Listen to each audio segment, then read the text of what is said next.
Hi, welcome to Hikate's Crossing as we continue with our 10th insight. Let's have a look and see with the Shamanic medicine cards, what card are we going to focus on today with the 10th insight? Let's have a look. What card will we reflect on today?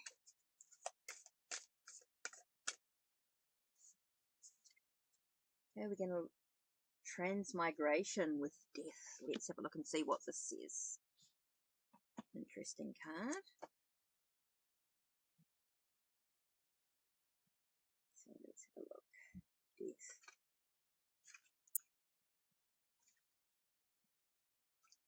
Don't be scared, for the death card marks the beginning as well as an end. You've been avoiding letting go for fear of losing something you hold dear. Death appears now to encourage you to surrender. You'll not be alone as you move through a portal into the next and glorious stage of the cycle called life. Once you push through this change and take the first unfamiliar steps of your journey, you'll find you have brought everything you need with you. Death encourages you to let go of the old patterns and behaviors that are no longer welcome and to take risks. Fear has prevented you from experiencing the new life you've been longing for. The shamanic knowledge of the transference of energies enables the skills, knowledge, and wisdom acquired through experience and lessons learned to journey with you. Your guides from the spirit will remain by your side. Transmigration ensures you will emerge wiser and more powerful than ever before as you face change and leave behind the old familiar form.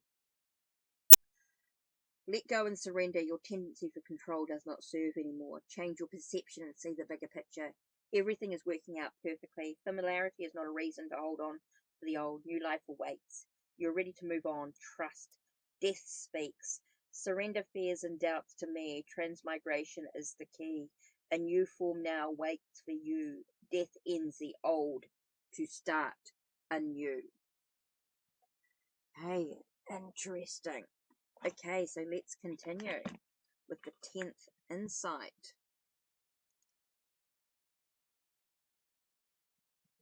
Okay, so let's have a look.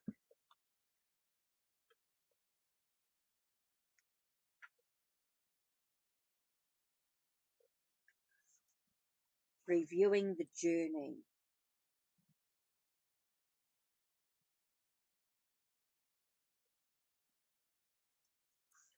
On a rock above my head, half obscured by an overhanging ledge, stood Will, his hands on his hips, smiling broadly.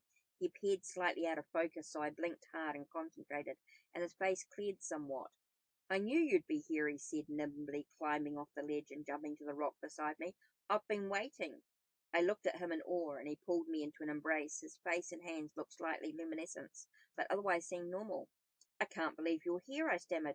What happened when you disappeared in Peru? Where have you been? He gestured for me to sit facing him on a nearby shelf. I'll tell you everything, he said, but first I have to know about you. What circumstances brought you to this valley? In detail, I told him about Charlene's disappearance, the map of the valley, and meeting David. Will wanted to know more of what David had said, so I told him everything I could remember about the conversation. Will leaned towards me. He told you the 10th was about understanding the spiritual renaissance on Earth in light of the other dimension and learning the true nature of your intuitions? Yes, I said, is that right? He seemed to think for a moment and then said, what has been your experience since entering the valley? I immediately started to see images, I said, somewhere of other historical times, but then I began to see repeated visions of this pool. I saw everything, the rocks, the falls, even that someone was waiting here, although I didn't know it was you. Where were you in the scene? It was as if I was walking up and seeing it. So if it was the scene of potential future for you. I squinted at him. I'm not sure I follow. The first part of the 10th, as David said, is about understanding our intuitions more fully. In the first 9 insights, one experiences intuitions as fleeting gut feelings or vague hunches. But as we gain familiarity with the phenomenon, we can now grasp the nature of these intuitions more clearly. Think back to Peru. Didn't intuitions come to you as pictures of what was going to happen? Images of yourself and others at specific location? Doing certain things, leading you to go there? Wasn't that how you knew where to go to the Celestine ruins? Here in the valley, the same thing has been happening. You received a mental image of a potential event, finding the falls and meeting someone, and you were able to live it out, bringing on the coincidence of actually discovering the location and encountering me. If you had shrugged off the image or lost faith in looking for the fools, you would have missed the synchronicity and your life would have stayed flat. But you took the image seriously. You kept it in your mind. David said something about learning to maintain the intuition, I said. Will nodded. What about the other images, I asked, the scenes of an earlier time? And what about these animals? Does the 10th insight talk about all of this? Have you seen the manuscript? With a gesture of his hand, Will waved off my questions. First, let me tell you about my experience in the other dimensions, what I call the afterlife dimension. When I was able to maintain my energy level in Peru, even when the rest of you grew fearful and lost your vibration, I found myself in an incredible world of beauty and clear form. I was right there in the same place, but everything was different. The world was luminous and a wing in a way I still can't describe. For a long time, I just walked around in this incredible world, vibrating even higher, and then I discovered something quite amazing. I could will myself anywhere on the planet just by imagining a destination in my mind. I traveled everywhere I could think of, looking for you and Juliet and the others, but I couldn't find any of you. Finally, I began to detect another ability. By imagining just a blank field in my mind, I could travel off the planet into a place of pure ideas. There I could create anything I wanted just by imagining it. Made oceans and mountains and scenic vistas, images of people who behaved just as I wanted, all kinds of things, and every bit of it seemed just as real as anything on earth. Yet, in the end, I realized that such a constructed world was not a fulfilling place. Just creating arbitrarily gave me no inner satisfaction. After a while, I went home and thought about what I wanted to do. At that time, I could still become dense enough so that I could talk with most people of a higher awareness. I could eat and sleep, although I didn't have to. Finally, I realized I'd forgotten about the thrill of evolving and experiencing coincidences because I was already so buoyant. Excuse me. I had mistakenly thought that I was maintaining my inner connection, but in fact I had become too controlling and had lost my path. It's very easy to lose one's way at this level of vibration, because it is so easy and instantaneous to create with one's will. What happened then, I asked. I focused within, looking for a higher connection with divine energy, just the way we've always done it. That's all it took. My vibration rose even higher, and I began to receive intuitions again. I saw an image of you. What was I doing? I couldn't tell. The image was hazy. But when I thought about the intuition and maintained it in my life, I began to move into a new area of the afterlife, where I could actually see other souls, groups of souls really, and while I couldn't exactly speak to them, I could vaguely pick up on their thoughts and knowledge. Were they able to show you the 10th insight? I asked. He swallowed hard and looked at me as though he was about to land a bombshell. No, the 10th insight has never been written down. What? It's not part of the original manuscript? No. Doesn't even exist? Oh, yes, it exists, but not in the earthly dimension. This insight hasn't made it to the physical plane yet. This knowledge exists only in the afterlife, only when enough people on earth sense this information intuitively. Can it become real enough in everyone's consciousness for someone to write it down? That's what's happened with the first 9 insights. In fact, that's what has happened with all spiritual texts, even our most sacred scriptures. Always, it is information that first exists in the afterlife and is finally picked up clearly enough in the physical dimension to be manifested by someone who is supposed to write it down. That's why these writings are called divinely inspired. So why has it taken so long for someone to grasp the 10th? Will looked perplexed. I don't know. The soul group I was communicating with seemed to know, but I couldn't quite understand. My energy level was not high enough. It has something to do with the fear that arises in a culture that's moving from a material reality to a transformed spiritual worldview. Then you think the 10th is ready to come in? Yes, the soul group saw the 10th coming in now, bit by bit all over the world, as we gain a higher perspective that comes from the knowledge of the afterlife. But it has to be grasped in sufficient numbers, just as with the first 9, in order to overcome the fear. Do you know what the rest of the 10th is about? Yes, apparently. Just knowing the first 9 isn't enough. We have to understand how we will implement this destiny. Such knowledge comes from grasping the special relationship between the physical dimension and the afterlife. We have to understand the birth process, where we come from, the larger picture of what human history is trying to accomplish. A thought suddenly came to me. Wait a minute. Weren't you able to see a copy of the 9th Insights? What did it say about the 10th? Will leaned towards me. It's said that the first 9 insights have described the reality of spiritual evolution, but both personally and collectively. But actually implementing these insights, living them, and fulfilling this destiny requires a fuller understanding of the process. A 10th insight. This insight would show us the reality of Earth's spiritual transformation, not just from the perspective of the earthly dimension, but from the perspective of the afterlife dimension as well. It said we would understand more fully why we were uniting the dimensions, why humans must fulfill this historical purpose, and it would be this understanding, once integrated into culture, that would ensure this eventual outcome. It also mentioned the fear, saying that at the same time, a new spiritual awareness was emerging. A reactive polarization would also rise up in fearful opposition, seeking to willfully control the future with various new technologies even more dangerous than the nuclear menace, that are already being discovered. The 10th insight resolves this polarization. He stopped abruptly and nodded towards the east. Do you hear that? I listened, but could only hear the falls. What? I asked. That hum. I heard it earlier. What is it?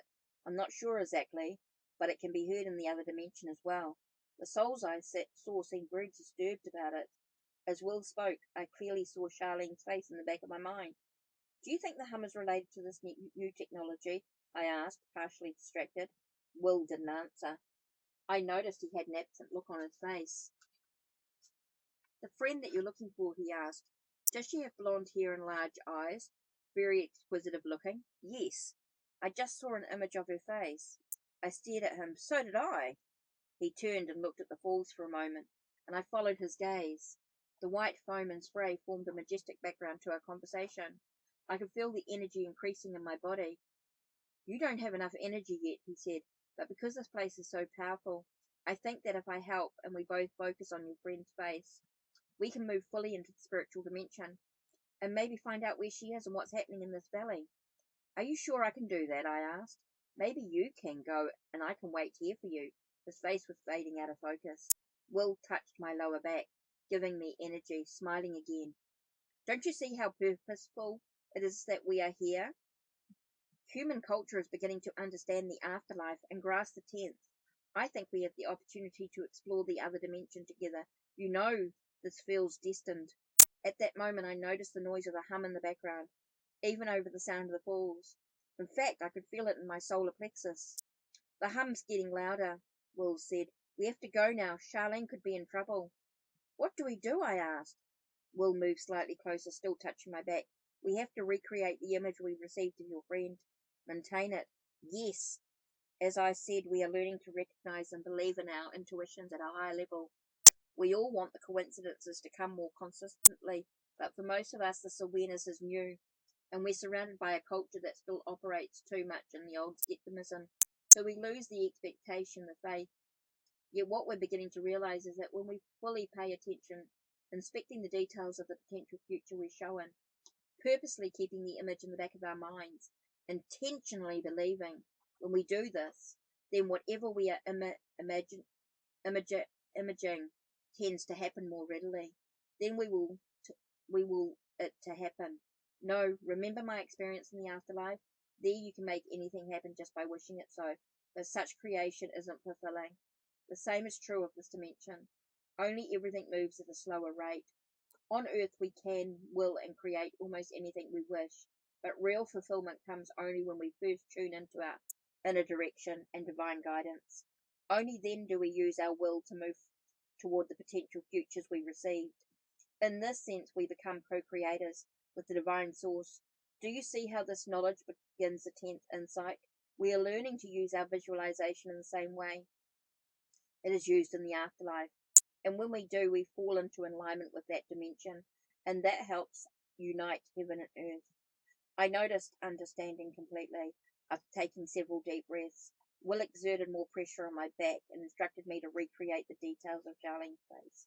For a moment, nothing happened, then suddenly I felt a rush of energy, twisting me forward and pushing me into a wild acceleration.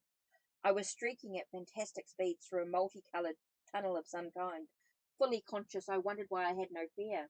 For what I really felt was a sense of recognition and contentment and peace, as though I'd been here before. When the movement stopped, I found myself in an environment of warm white light. I looked for Will and realized he was standing to my left and slightly behind me. There you are, he said, smiling. His lips weren't moving, but I could clearly hear his voice. I then noticed the appearance of his body. He looked exactly the same, except he seemed to be completely illuminated from within. I reached over to touch his hand and noticed that my body appeared the same way. When I touched him, what I felt was a field several inches outside the arm I could see. Pushing harder, I realized I couldn't penetrate this energy. I only moved his body away from me.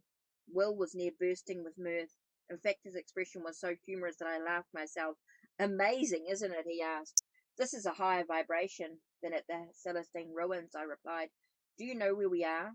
Will was silent, gazing at our surroundings. We seemed to be in an environment that was spatial, and we had a sense of up and down, but we were suspended motionless in midair, and there were no horizons.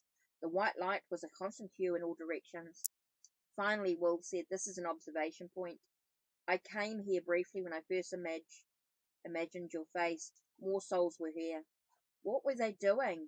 Observing the people who had come over after death.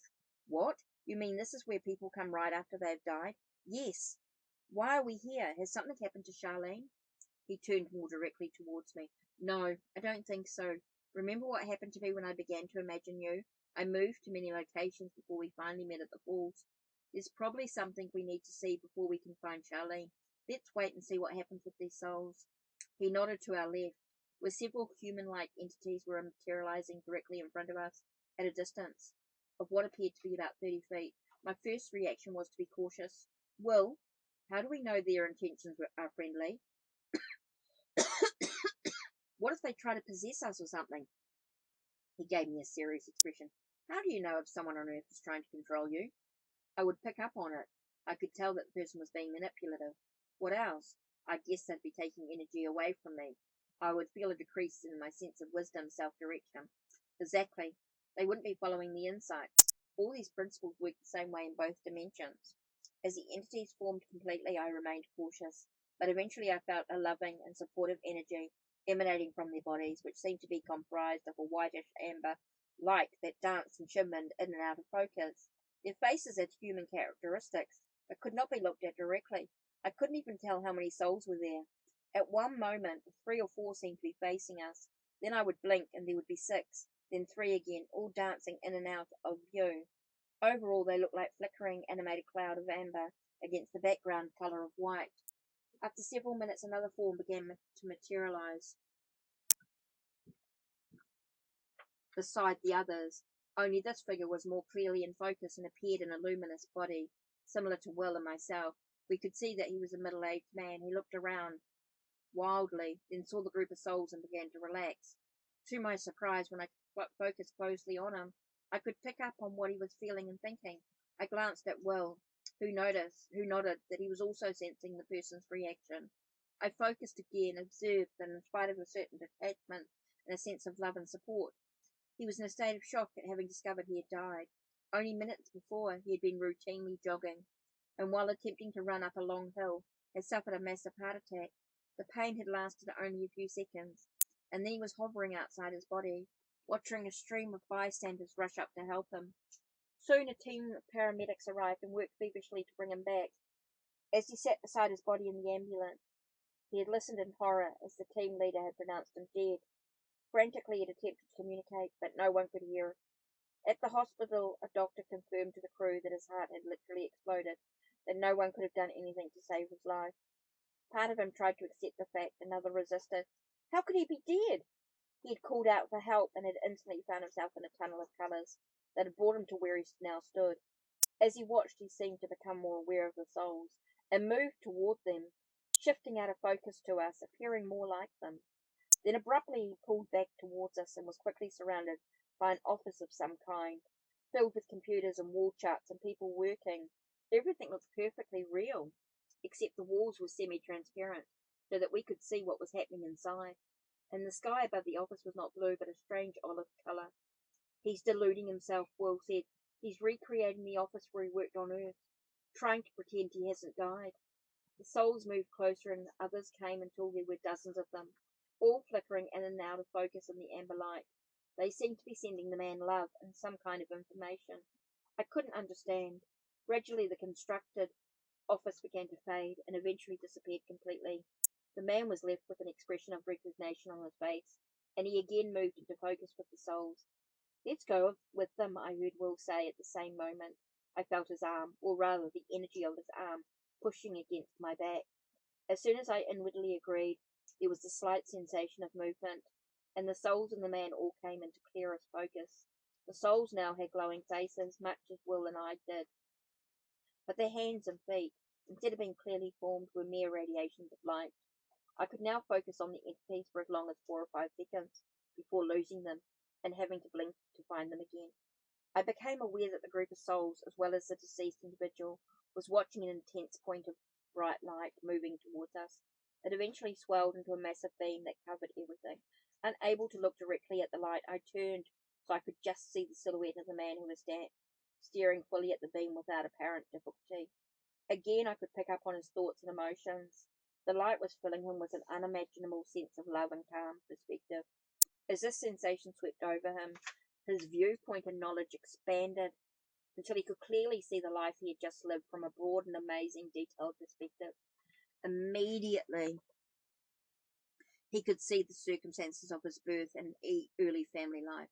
He was born John Donald Williams to a father who was slow intellectually, and to a mother who was extremely detached and absent because of her involvement in various social events. He himself had grown up angry and defiant, an interrogator, eager to prove to the world that he was a brilliant achiever, who could master science and mathematics. He earned a doctorate in physics at MIT at age 23 and taught at 4 prestigious universities before moving on to the Defense Department and then later to a private energy corporation. Clearly, he had thrown himself into his latter position with total abandon and disregard for his health. After years of fast food and no exercise, he was diagnosed with chronic heart condition. An exercise routine pursued too aggressively had proved fatal. He had died at his prime age of 58. At this point, William's awareness shifted and he began to have profound regrets and severe emotional pain concerning the way he had led his life. He realized that his childhood and early family had been set up perfectly to expose what was already his soul's tendency to use defiance and elitism to feel more important. His main tool had been ridicule, putting down others by criticizing their abilities and work ethic and personality. Yet now he could see that all the teachers had been in place to help him overcome this insecurity. All of them had arrived at just the right time to show him another way, but he had ignored them completely. Instead, he had just pursued his tunnel vision to the end. All the signs had been there to choose his work more carefully, to slow down. There were a multitude of implications and dangers inherent to his research of new technologies that had failed to consider. He had allowed his employers to feed him new theories and even unfamiliar physical principles without even questioning their origin. These procedures worked, and that was all he cared about, because they led to success, gratitude, recognition. He had succumbed to his need for recognition again. My God, he thought, I've failed just as I did before. His mind abruptly shifted to a new scene, an earlier existence. He was in the southern Appalachians, 19th century, a military outpost. In a large tent, several men leaned over a map. Lanterns flickered their light against the walls. A consensus had been reached among all the field officers present. There was no hope for peace now. War was inevitable, and sound military principles dictated an attack quickly. As one of the commanding general's top 2 aides, Williams had been forced to concur with the others. No other choice existed. He had concluded disagreement would have ended his career. Besides, he couldn't have dissuaded the others even if he wanted to. The offensive would have to be carried out, likely the last major battle in the Eastern War against the natives. A sentry interrupted with a communication for the general. A settler wanted to see the commander immediately, looking through the open tent flap. Williams had seen the frail white woman, perhaps 30, desperation in her eyes. He found out later that she was the daughter of a missionary, bringing a world of possible new Native American initiative for peace, an appeal that she personally had negotiated at greater risk.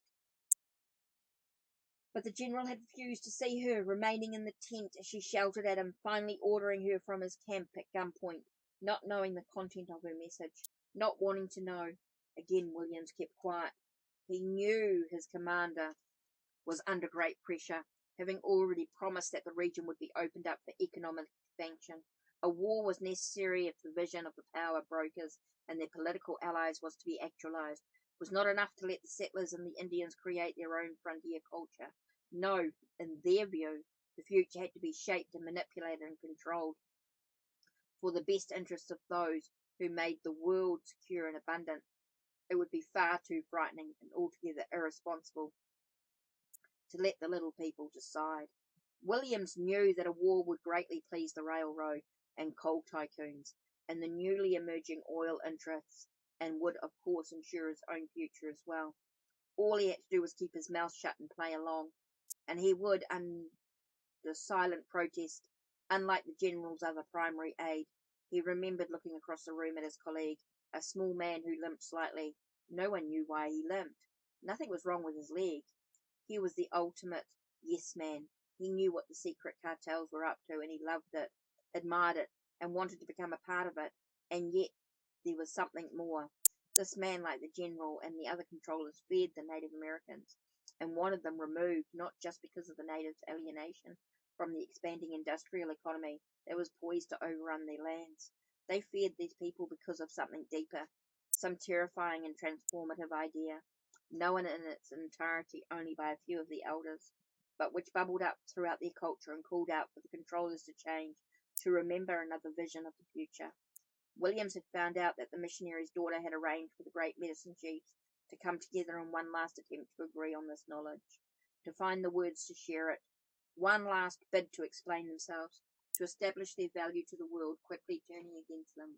Williams had known deep within that the woman should have been heard, but in the end he remained silent, and with one quick nod the general had pushed away the possibility of reconciliation and had ordered the battle to begin. As we watched, William's recollection shifted to a gorge in the deep woods, site of the upcoming battle. Cavalry poured over a ridge in a surprise offense. So the Native Americans rose to the defense, attacking the cavalry from the bluffs on either side. A short distance away, a large man and a woman huddled among the rocks. The man was a young academic, a congressional aide, the only to observe, terrified he was this close to the battle. It was wrong, all wrong. His interest was economics. He knew nothing of violence. He had come there to convince that the white man and the Indian need not be in conflict, that the growing economic surge through the region might be adapted, evolved, integrated to include both cultures. Beside him in the rocks was a young woman seen at the military tent earlier. At this moment she felt abandoned, betrayed. Her effort could have worked. She knew if those with the power had listened to what was possible. But she would not give up, she had told herself. Not until the violence stopped. She kept saying, "It can be healed. It can be healed." Suddenly on the downslope behind them, two cavalrymen rode hard towards a single native. I strained to see who it was finally recognizing the man as the angry chief I'd seen in my mind when talking to David, the chief who'd been so vocal against the white woman's ideas. As I watched, he turned quickly and shot an arrow into the chest of one of his pursuers. The other soldier leaped from his horse and fell upon the Native American. Both struggled fiercely, the soldier's knife finally plunging deep into the throat of the dark man. Blood gushed across the torn ground. Watching the events, the panicked economist pleaded with the woman to flee with him, but she motioned for him to stay, to be calm. For the first time, Williams could see an old medicine man beside a tree next to them, his form flickering in and out of focus. At that instant, another troop of cavalry crested the rise and was on top of them, firing indiscriminately. Bullets tore through both the man and the woman. With a smile, the Indian defiantly stood and was likewise destroyed. At this point, William's focus drifted to a hill that overlooked the entire scene. Another individual was looking down on the battle. He was dressed in buckskins and led a pack mule, a mountain man. He turned from the battle and walked down the hill in the opposite direction, past the pool and the falls, and then out of sight. I was astounded. The battle had taken place right here in the valley, just south of the falls. When my attention returned to Williams, he was reliving the horror of the bloodshed and the hatred. He knew his failure to act during the Native American Wars had set up the conditions and hopes of his most recent life. But just as before, he had failed to awaken. He had been together again with the congressional aide who had been killed with a woman, and still he had failed to remember their mission. Williams intended to meet the younger man on a hilltop among a circle of large trees, and there his friend was supposed to awaken and go on to find 6 others in the valley, forming a group of 7. Together the group was to help resolve the fear. The idea seemed to thrust him into a deeper recollection. Fear had been the great enemy throughout humanity's long and tortuous history, and he seemed to know that present human culture was polarizing, giving the controllers in this historical time one last opportunity to seize power, to exploit the new technologies for their own purpose. He seemed to cringe in agony. He knew that it was tremendously important for the group of 7 to come together. History was poised for such groups, and only if enough of them could be formed, and only if enough of them understood the fear, could the polarization be dispelled, and the experiments in the valley ended. Okay, that's it for today. Take care, and blessed thing.